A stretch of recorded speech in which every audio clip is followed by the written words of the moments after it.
결혼 4년 차가 되던 무렵 제 삶은 그저 흘러가는 강물 같았습니다. 특별할 것 없는 일상, 다정하지도 차갑지도 않은 온도, 서로에게 설레지도 다투지도 않는 관계. 우리는 한 집에 살고 있었지만 마치 다른 세계에 있는 사람처럼 각자의 시간을 보내며 하루를 마감했습니다. 주말이면 남편은 소파에, 저는 침대에 앉아 각자의 휴대폰만 들여다보다가 그대로 잠드는 날이 많아졌습니다. 그런데 이상하게도 그 곁에 있어도 외로움은 늘 따라붙었습니다. 함께 밥을 먹고 같은 침대에 누워 있는데도 오히려 더 공허했습니다. 함께 있다는 감각이 희미해지고 존재는 물리적으로 곁에 있지만 마음의 거리는 끝없이 벌어져 있는 것만 같았죠. 그 무렵부터 저는 이상하게 가슴 안쪽에서 허기 같은 감정을 느꼈습니다. 웃고 싶어도 웃음이 사라졌고 떠들고 싶어도 대화가 없었습니다. 남편의 시선은 늘 다른 데를 향했고 제 하루는 점점 투명해지는 것 같았어요. 그러던 어느 날 그 답답한 공허감이 단순한 권태가 아니라는 걸 알게 되는 순간이 왔습니다. 원인은 다름 아닌 남편의 휴대폰이었습니다. 그날은 토요일 아침이었어요. 남편은 샤워를 하겠다며 욕실로 들어갔고 그는 늘 그렇듯 휴대폰을 거실 테이블 위에 아무렇지 않게 두고 갔습니다. 사실 저는 평소에도 알림창 정도는 가끔 확인하곤 했어요. 비밀번호를 바꾸지도 않았고 서로 핸드폰을 크게 터치하지 않는 게 일상이었으니까 딱히 의심하거나 주의 깊게 본 적은 없었습니다. 그날도 습관처럼 무심히 손을 뻗어 휴대폰 화면을 켜는 순간 알림창에 뜬 한 줄의 메시지가 제 눈을 붙잡았습니다. 오늘 그 카페 내가 좋아했잖아. 3시 어때? 짧은 문장이었지만 단번에 제 심장을 움켜쥐는 날카로운 손톱 같았습니다. 처음에는 내가 보낸 건가? 하고 착각했을 정도였어요. 하지만 곧 알 수 있었습니다. 그 카페를 저는 모릅니다. 가본 적도 좋아한다고 말한 적도 없었습니다. 몇 초가 몇 분처럼 굳어있던 순간 발신자의 이름을 본 저는 그대로 숨이 막혔습니다. 발신자는 서연이었습니다. 제가 서연입니다. 하지만 그 메시지를 보낸 사람은 제가 아니었죠. 순간 등 뒤에서 차가운 것이 흘러내리는 듯한 오싹함이 번졌습니다. 너무 당황해서 손에 힘이 풀렸고 폰을 놓칠 뻔하기도 했습니다. 뭐지? 장난인가? 오해일까? 별의별 생각이 다 스쳐갔죠. 하지만 그 답은 화면 안에 있었습니다. 저는 결국 메시지 창을 눌러 열고 말았습니다. 그 안에는 이미 수많은 흔적이 있었습니다. 너무나 친밀하고 은밀한 연인들끼리 주고받을 만한 대화들이 길게 이어져 있었습니다. 밤마다 영상통화를 하고 싶다 말하는 여자. 그리고 남편은 오늘은 아내가 늦게 잘 것 같으니까 괜찮아라는 식으로 대꾸했습니다. 아내인 저를 핑계 삼아 시간을 조정하면서 다른 여자와 당당히 관계를 이어가고 있었던 겁니다. 심장이 발작처럼 뛰어 귀가 울릴 만큼 시끄러워졌습니다. 손끝은 얼음처럼 차가워졌고 호흡은 가빠졌습니다. 믿고 싶지 않았지만 눈앞의 기록은 너무나 생생했습니다. 제가 모르는 농담, 제가 알지 못하는 추억, 제가 공유하지 못하는 약속으로 가득 찬 대화창이 끝없이 펼쳐져 있었습니다. 그 순간 웃음이 나더군요. 세상에서 가장 터무니없는 농담을 들은 듯 황당하게 웃음이 쏟아졌습니다. 제 이름으로 저장해놓고 제 이름으로 불리며 남편이 다른 여자와 연애를 하고 있었다는 사실. 그게 저를 가장 모욕적으로 만들었습니다. 다른 이름도 아니고 왜 제 이름이어야만 했을까요? 한동안 아무 말도 못한 채 폰을 들고 앉아 있다가 욕실에서 샤워 소리가 들려왔습니다. 찬물 한 바가지를 뒤집어 쓴 듯이 현실이 밀려왔습니다. 남편은 지금 아무것도 모른 채 평소처럼 수건으로 머리를 털고 나올 겁니다. 저는 그 앞에서 어떻게 행동해야 할지 모르겠더군요. 그날 저녁 수많은 감정이 쏟아지려 했지만 저는 결국 아무 말도 하지 않았습니다. 화를 쏟아내고 당장 따지고 싶었지만 제 안에 또 다른 목소리가 속삭였죠. 더 많은 걸 알아야 해. 지금 폭발하면 끝이야. 저는 분노를 삼켰습니다. 대신 그날부터 제 안의 모든 감정은 차갑게 식었고 머리는 싸늘하게 맑아졌습니다. 이제 감정이 아니라 사실이 필요했습니다. 그동안 남편이 얼마나 저를 속여왔는지, 그 여자는 누구인지, 어떻게 제 자리를 침범했는지 그것들을 낱낱이 확인하는 게 우선이라고 생각했습니다. 그 뒤로 저는 남편을 조용히 감시하기 시작했습니다. 문자, 통화 기록, 톡, 차량 위치, 세탁기 속옷까지 모든 단서 하나하나를 노려봤습니다. 카페 영수증엔 제가 가본 적 없는 프랜차이즈 이름이 찍혀 있었고 카드 내역엔 제가 사지도 않은 여성 속옷 매장 결제가 남아 있었습니다. 제가 입지도 받아본 적도 없는 브랜드의 이름이 적혀 있었어요. 그 흔적들이 하나씩 쌓일 때마다 제 마음속에서 남편과 그 여자의 그림자가 더 또렷해졌습니다. 결정적인 건 어느 밤이었습니다. 남편은 대리운전을 불렀다며 금방 들어온다고 말했지만 결국 새벽녘이 되어서야 들어왔습니다. 눈은 풀려 있었고 무기력하게 변명조차 하지 않은 채 잠들어 버렸죠. 다음 날 저는 아무렇지 않게 남편 차를 타고 주차장으로 내려갔습니다. 글로브 박스를 열자 봉투 하나가 놓여 있었습니다. 그리고 봉투 위에는 이렇게 쓰여 있었습니다. 서연이가 제일 좋아하는 향. 그 한 문장을 보는 순간 제 시야가 붉게 물들었습니다. 그 편지를 집어드는 손이 떨려 제 손등의 혈관이 도드라질 정도였고 치아가 부딪히도록 이를 악물었습니다. 그 순간 저는 남편의 휴대폰을 꺼내 그대로 서연이에게 전화를 걸었습니다. 벨이 2번 울리자마자 여자가 전화를 받았습니다. 잠깐의 침묵 끝에 상대방 입에서 나온 목소리는 제 심장을 산산이 부수는 듯 했습니다. 어머, 와이프분이세요? 그 여자의 말투에는 놀람보다 여유, 두려움보다 비웃음이 담겨 있었습니다. 저는 떨리는 목소리로 말했어요.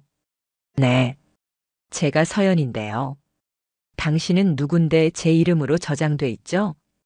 잠깐 정적이 흐른 뒤 여자는 웃더니 아주 느리고 비꼬는 어조로 이렇게 말했습니다.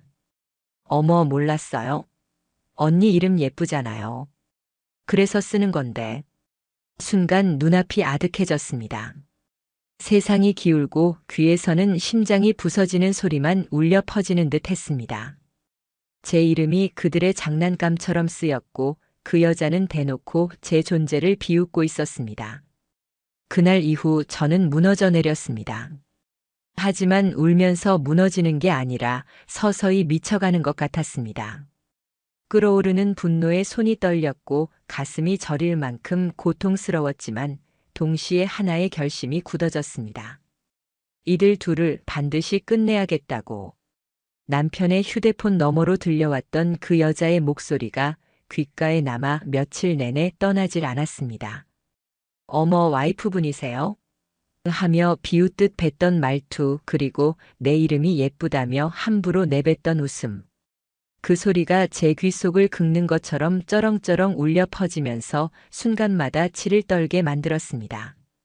단순히 남편이 외도를 했다는 사실보다 더 잔혹했던 건 그 여자가 제 존재를 의도적으로 조롱하고 있었다는 점이었습니다. 그 모욕감은 제 가슴 한가운데 불씨처럼 남아 끝없이 화를 키웠습니다. 하지만 저는 폭발하지 않았습니다. 남편이 욕실에서 나온 순간에도 평소와 다를 바 없는 듯 무심하게 소파에 털썩 앉아 TV 리모컨을 만지작거리는 모습 앞에서도 저는 말 한마디 내뱉지 않았습니다. 오히려 그 무심함이 저를 더 전율하게 만들었어요.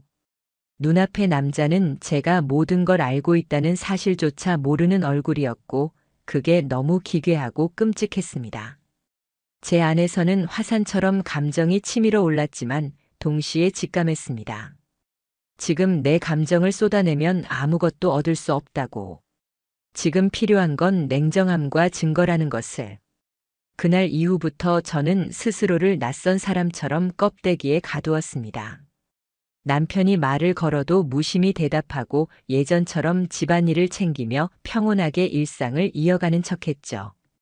그러나 그 모든 순간 제 안에서는 전혀 다른 계획이 정교하게 짜여지고 있었습니다. 우선 회사에 연차를 몰아서 쓰기로 했습니다. 낮에 활동할 시간이 필요했거든요. 남편이 출근하는 시간, 퇴근하는 시간, 심지어 길게는 출장이나 회식이 있을 듯한 날까지 확인하고 기록했습니다. 그가 얼마나 일관되게 행동하는지, 어디에서 빈틈이 생기는지 관찰했습니다. 마치 제 남편이 아니라 취조 대상의 동선을 기록하듯 저는 작은 수첩 하나에 날짜별로 메모를 빼곡히 적었습니다. 주차장에 몇 시에 들어왔는지, 카드 결제 알림이 어디에서 떴는지, GPS 위치가 어느 지역에 찍혔는지까지 모두 하나하나 빠짐없이 적어 나갔습니다. 일주일 정도 지나자 패턴 하나가 명확하게 보였습니다. 매주 수요일 남편의 퇴근은 정확히 1시간가량 늦어졌습니다. 저는 의아했습니다. 남편의 회사는 IT 업계라 수요일은 재택근무가 가능한 날이었고 굳이 출근을 해도 다른 날들보다 업무가 일찍 마무리되는 경우가 많았습니다. 그런데 유독 수요일만은 늘 같은 간격으로 늦는 겁니다. 집에 돌아오면 늘 비슷한 거짓말을 했습니다. 아, 오늘 갑자기 팀 미팅이 길어졌어. 같은 변명들. 하지만 제 눈엔 이미 모든 게 가짜로 보였습니다. 그리고 저는 그 여자에 대해 더 알 필요가 있다는 생각이 들었습니다. 내 이름을 함부로 가져다 쓰며 남편과 관계를 이어가던 그 뻔뻔하고 비웃음 섞인 목소리의 주인을 저는 반드시 알아야 했습니다. 단순히 외부의 여자가 아니라 어떤 의도를 가진 존재라는 걸 직감했거든요. 남편의 휴대폰에서 확보해둔 소소한 단서들, 프로필 사진, 아이디, 메일 주소. 그 작은 조각들을 연결해 온라인에서 추적을 시작했습니다. 그리고 놀랍게도 결과는 생각보다 가까운 곳에서 나타났습니다. 제가 다니던 헬스장에서 몇 차례 마주쳤던 여자가 바로 그 사람이었습니다. 스포츠 브라 위에 루즈한 티셔츠를 걸친 모습, 짙은 갈색 머리에 인위적으로 올린 눈꼬리, 일부러 꾸민 듯 한동안 화장. 탈의실에서 옷을 갈아입다 자연스럽게 말을 주고받았던 기억이 스쳤습니다. 언니, 어깨 운동은 어디에서 배워요? 하고 먼저 말을 걸던 여자. 친근하게 웃는 얼굴로 별거 아닌 대화를 툭 던지며 다가왔던 여자. 바로 그 사람이었습니다. 피부가 오싹해졌습니다. 우연일 리가 없었습니다. 저를 알고 접근했고 의도적으로 제 옆을 맴돌며 대화를 시도했던 것이었습니다. 단순한 불륜이 아니라 그 여자는 일종의 게임을 하고 있었던 겁니다. 저를 흉내내고 저처럼 굴고 심지어 제 시간을 따라잡으려는. 제 패션, 제 말투, 제가 하고 있던 습관조차 흉내내고 있었습니다. 그리고 그 위에서 제 남편과 부적절한 관계를 맺고 있었습니다. 그 사실이 머리와 가슴을 동시에 파고들자 분노는 도저히 주체할 수 없는 경류처럼 폭발하려 들었습니다. 하지만 저는 더 깊게 숨을 들이마시며 참아냈습니다. 제가 할 일은 복수나 고함이 아니라 법적인 증거를 철저히 수집하는 일이었으니까요. 우선 가장 먼저 확보할 수 있는 건 통화 내용이었습니다. 한국에서는 통화 당사자가 직접 녹음한 내용은 증거로 제출할 수 있습니다. 저는 남편의 휴대폰을 상황에 맞춰 녹음 모드로 켜둔 뒤 두 사람이 통화하는 순간을 기다렸습니다. 그리고 어느 날 남편의 방에서 울린 전화벨 소리에 숨을 죽였죠. 몇 분 뒤 녹취 파일을 확인했을 때 제 안에 있던 마지막 기대는 산산조각 나버렸습니다. 자기야, 오늘은 언니가 뭘 눈치챈 것 같아. 나 좀 무서워. 괜찮아. 내 와이프 멍청해서 금방 넘어가. 그 문장들이 그대로 담겨 있었습니다. 손에서 핸드폰을 떨어뜨릴 만큼 충격이었지만 저는 끝까지 참았습니다. 이건 반드시 법정에서 들려주어야 할 문장이었으니까요. 다음으로는 카드 내역이었습니다. 제 명의로 된 카드는 당연히 없었지만 남편의 월급 통장에서 빠져나가는 자동이체 내역을 통해 사용 패턴을 읽을 수 있었습니다. 의도적으로 꼼꼼히 정리했습니다. 풀빌라 펜션, 특정 레스토랑, 드럭스토어. 제가 간 적도 받은 적도 없는 소비 목록들이 또박또박 기록되어 있었습니다. 명백하게 이중생활의 흔적이었죠. 마지막으로 그 여자의 SNS를 추적했습니다. 오랜 시간 걸렸지만 결국 새 계정을 하나 만들어 친구 요청을 보냈습니다. 예상보다 빨리 수락되었고 스크롤을 내리자마자 숨이 막혔습니다. 사진 속 그녀는 얼굴을 가렸습니다. 하지만 배경이 문제였어요. 분명 제가 남편과 신혼여행 때 다녀왔던 리조트, 창가와 커튼, 테이블까지 똑같았습니다. 그 장소에서 그녀와 남편은 함께 웃고 있었습니다. 제 인생의 시작이었던 시간이 두 사람에게는 새로운 추억으로 더럽혀졌던 겁니다. 저는 그 자리에서 숨죽여 폰을 끌어안고 앉아 있었습니다. 현실이 무너져 내리는 듯 어지러웠지만 오히려 더 또렷해진 생각이 있었습니다. 이젠 물러설 수 없다는 것. 이 모욕과 배신을 끝까지 드러내고 자신의 이름으로 법적인 기록으로 남겨야만 한다는 확신이었습니다. 남편은 여전히 눈치채지 못하고 제 옆에서 무심히 일상을 이어가고 있었습니다. 하지만 저는 이제 완전히 다른 여정의 출발선에 올라섰습니다. 남편과 상간녀가 만들어온 모든 흔적을 제 두 손 안에 쥔 채 저는 반드시 이 둘에게 제가 받은 모욕 그대로의 대가를 돌려주리라 다짐했습니다. 그리고 그건 단순한 분노가 아니라 차갑게 계산된 계획이 되어 제 안에서 구체적인 형태로 자라기 시작했습니다. 변호사를 처음 만나기 전날 저는 거울 속 제 얼굴을 긴 시간 바라봤습니다. 눈이 충혈되어 있었지만 눈물은 거의 나오지 않았습니다. 이상했어요. 울고 싶었지만 울 수가 없었습니다. 분노가 눈물을 가로막았다고 해야 할까요? 나는 피해자다, 나는 속았다. 이런 생각보다 내가 얼마나 철저히 증거를 잡아서 이들을 모조리 무너뜨릴 수 있을까라는 생각이 머릿속을 차지하고 있었습니다. 상담을 위해 찾아간 로펌은 도시 외곽에 위치한 중형 규모 사무실이었습니다. 접수 데스크에서 제 이름을 확인하고 상담실로 안내받아 들어서자마자 가슴이 철렁 내려앉았습니다. 책상 위에는 두툼한 법률 자료집들이 정리되어 있었고 벽에는 이혼가사 전문이라는 문구가 큼지막하게 걸려 있었습니다. 그 순간 이 공간에 발을 들였다는 사실만으로도 저는 이미 남편과 아내가 아닌 원고와 피고의 관계로 인생이 바뀌어 버렸다는 걸 실감했습니다. 처음 상담실 의자에 앉았을 때 저는 단 한마디도 나오지 않았습니다. 입술이 바짝 말라붙은 듯해서 말을 뱉을 수가 없었어요. 눈이 뜨거워지며 울컥했지만 억눌렀습니다. 변호사는 제 얼굴을 조용히 바라보더니 차분히 말했어요. 말씀하시기 힘드셔도 괜찮습니다. 천천히 하나씩 말씀해 주세요. 그 말에 뭔가 탁 풀린 듯 숨을 삼키며 한참 동안 이야기를 쏟아냈습니다.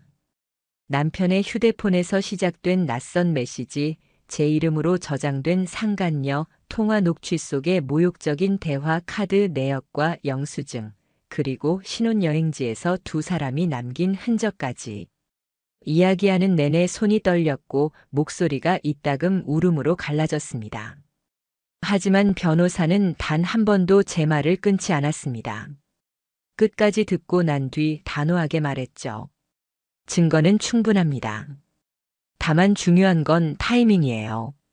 지금 당장 법적 절차를 밟을 수는 있습니다.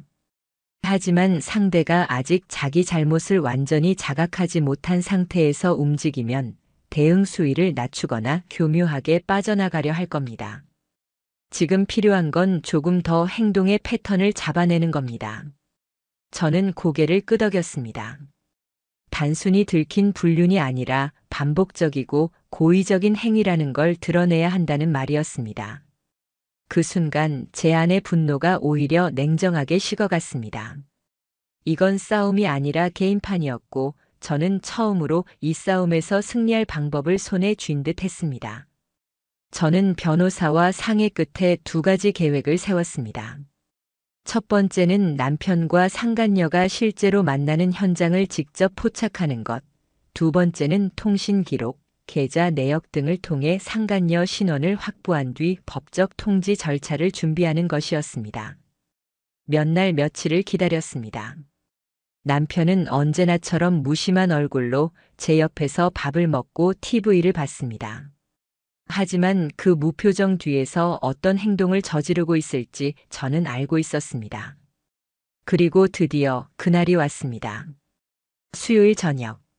남편은 회사 동료들과 회식이 있다고 했습니다. 늘 그랬듯 저는 대수롭지 않게 웃으며 대답했죠. 그래, 조심히 다녀와. 하지만 그 순간 내 가슴 속에서는 치밀어 오르는 긴장감이 손끝까지 전해졌습니다. 남편이 집을 나서자마자 저는 휴대폰에 설치해둔 위치 추적 앱을 켰습니다. 그의 차량 위치는 예상대로 회사 방향이 아니었습니다. 도심에서 조금 벗어난 외곽 쪽. 커다란 도로에서 한참 들어가야 나오는 인적 드문 카페 근처였습니다. 저는 차를 몰고 조용히 그곳으로 향했습니다.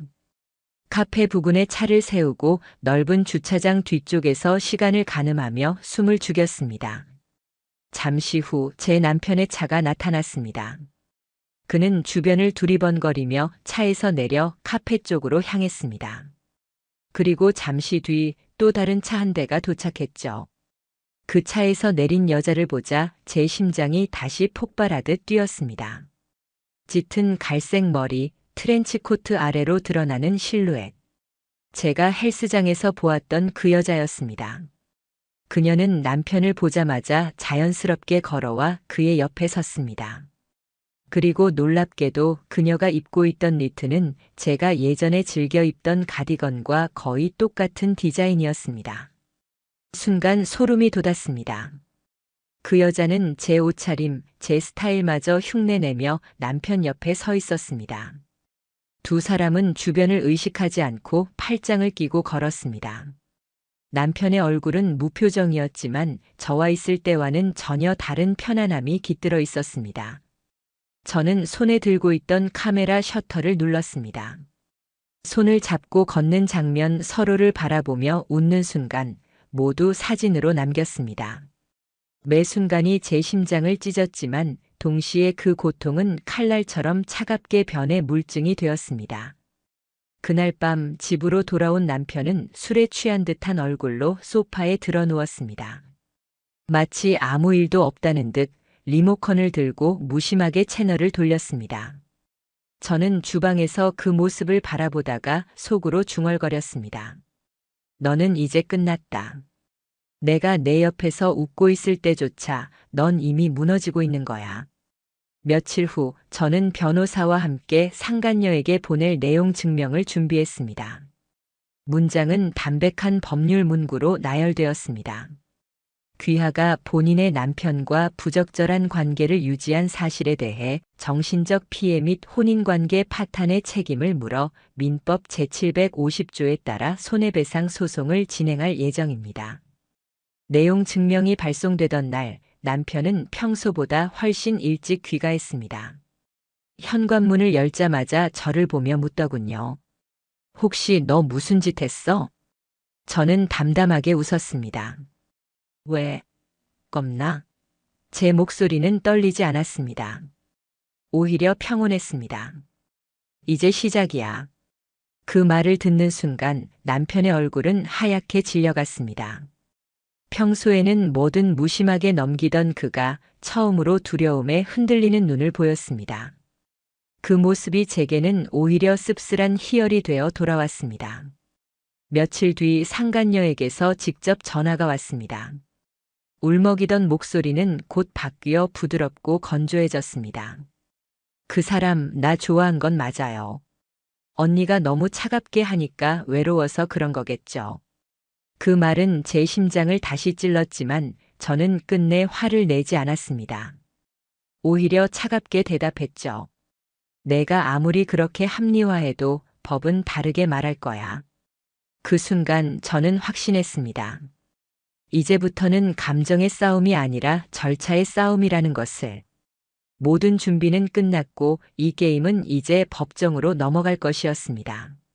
상간녀에게 내용 증명을 발송하고 나서부터 우리 집의 공기는 눈에 보이지 않는 벽처럼 차가워졌습니다. 부부라는 명목 아래 한 지붕을 쓰고 있었지만 그 안에서 오가는 따뜻함은 단 한 조각도 남아있지 않았습니다. 남편은 매일 퇴근 후 곧장 집으로 들어왔고 술에 취해 늦게 오는 일은 사라졌습니다.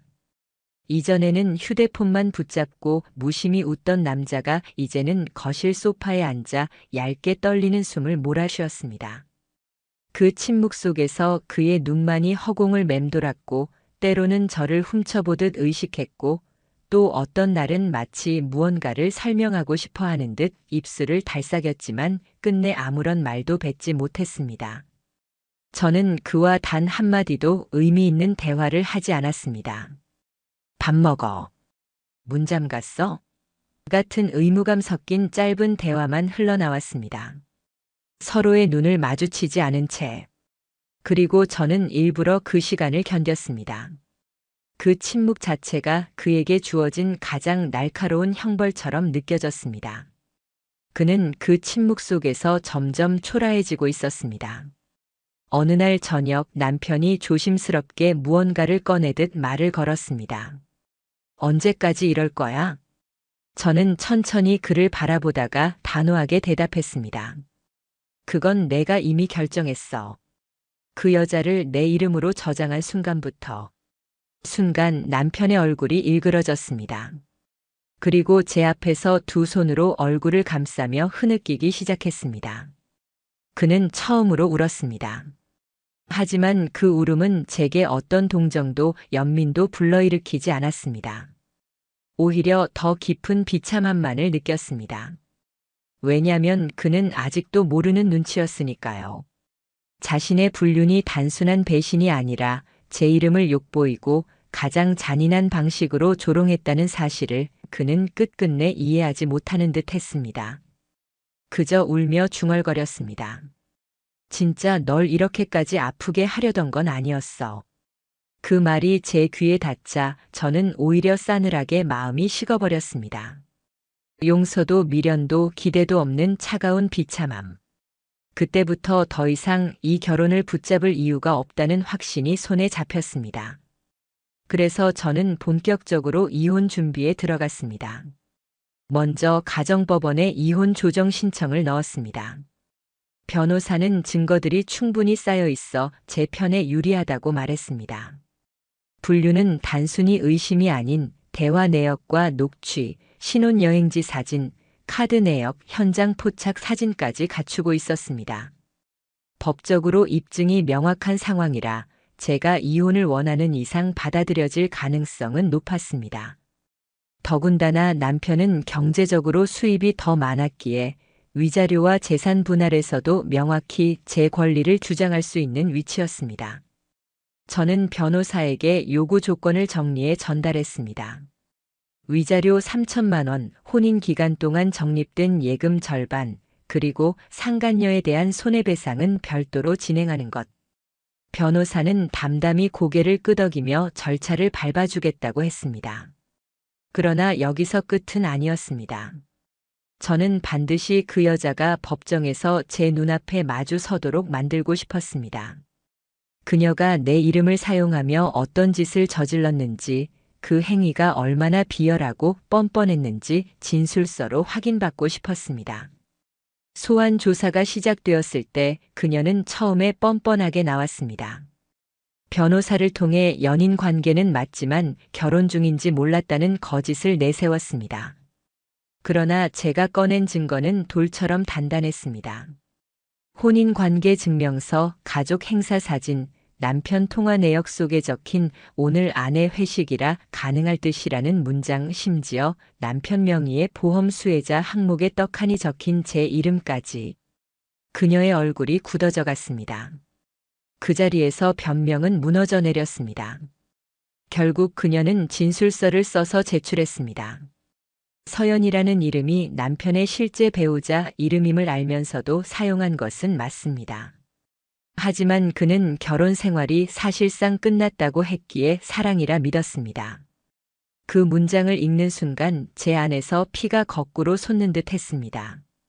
그녀는 여전히 자기 합리화에 기대고 있었지만 그 한 줄은 동시에 제게 확실한 승리의 증거가 되었습니다. 법원의 판결은 명확했습니다. 상간녀는 저에게 손해배상 1,500만 원을 지급하라는 명령을 받았습니다. 그리고 남편과의 이혼 조정 역시 제가 요구한 조건 대부분이 받아들여졌습니다. 판결이 내려진 날 밤 남편은 마지막으로 제게 물었습니다. 그래도 우리 좋았던 때도 있었잖아. 그 기억까지 다 지울 거야? 저는 조용히 고개를 저었습니다. 그 기억은 내가 내 이름으로 다른 여자를 불렀던 순간 전부 쓰레기가 됐어. 그 말은 제 입술에서 사슬처럼 흘러나와 그를 묶어버렸습니다. 그는 더는 대꾸하지 못했습니다. 눈빛은 공허했고 어깨는 무너져 있었습니다. 이제 모든 절차는 서서히 마무리되어 가고 있었습니다. 위자료 재산 분할, 상간녀에 대한 손해배상 판결까지. 하지만 제 안에서는 마지막 남은 갈증이 있었습니다. 반드시 끝까지 확인하고 싶었습니다. 그녀가 어떤 모습으로 무너지는지를 직접 눈으로 보고 싶었습니다. 그래야만 이 이야기의 마지막 페이지를 제대로 넘길 수 있을 것 같았습니다. 그리고 저는 그 끝을 준비하기 시작했습니다. 이혼 서류에 도장을 찍던 순간 제 손끝은 묘하게 무거웠습니다. 작은 도장이 종이 위에 떨어지는 소리조차 커다란 종소리처럼 가슴에 울려 퍼졌습니다. 그렇게 간단한 동작 하나가 4해 동안 이어졌던 결혼을 끝내는 의식이 된 겁니다. 서류는 단지 몇 장의 얇은 종이에 불과했지만 제게는 한 시대가 끝났다는 증표 같았습니다. 사무실을 나오자 차가운 바람이 얼굴을 스쳤고 미묘하게 뜨겁고 또 쓰라린 눈가가 시큰거렸습니다. 차 안에 앉아도 바로 시동을 켜지 못했습니다. 그냥 가만히 창밖을 바라보며 나는 이제 더 이상 아내가 아니다라는 사실을 곱씹었습니다.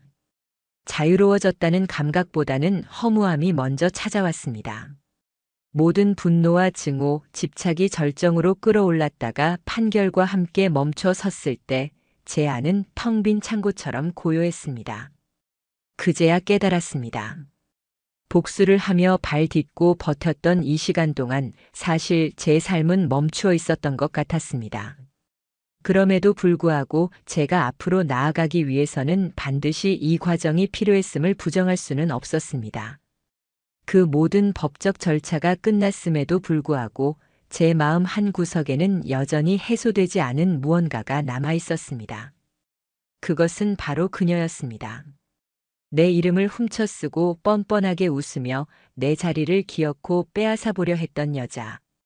법원 판결문 속의 글자들이 그녀에게 내려진 형벌이긴 했습니다. 하지만 저는 더 구체적인 현실의 모습, 그녀가 어떻게 무너지고 있는지를 직접 보고 싶었습니다. 그것이야말로 진짜 마지막 확인이자 제가 앞으로 걸어갈 발걸음을 가볍게 만드는 열쇠일 것 같았습니다. 그녀의 회사는 이미 알고 있었습니다. 인터넷과 주변 지인들을 통해 알아보니 소송으로 인해 이전 직장에서 이미지가 크게 무너졌고 결국 조용히 회사를 옮겼다는 사실까지 알게 되었습니다. 그러나 업계 특성상 소문은 빠르게 퍼졌습니다. 디자이너라는 직업은 사람들의 평판이 생명인데 그녀의 이름 석자는 이미 문제 있는 인물이라는 꼬리표가 달려 있었습니다. 그리고 얼마 지나지 않아 우연히 들려온 소문이 있었습니다.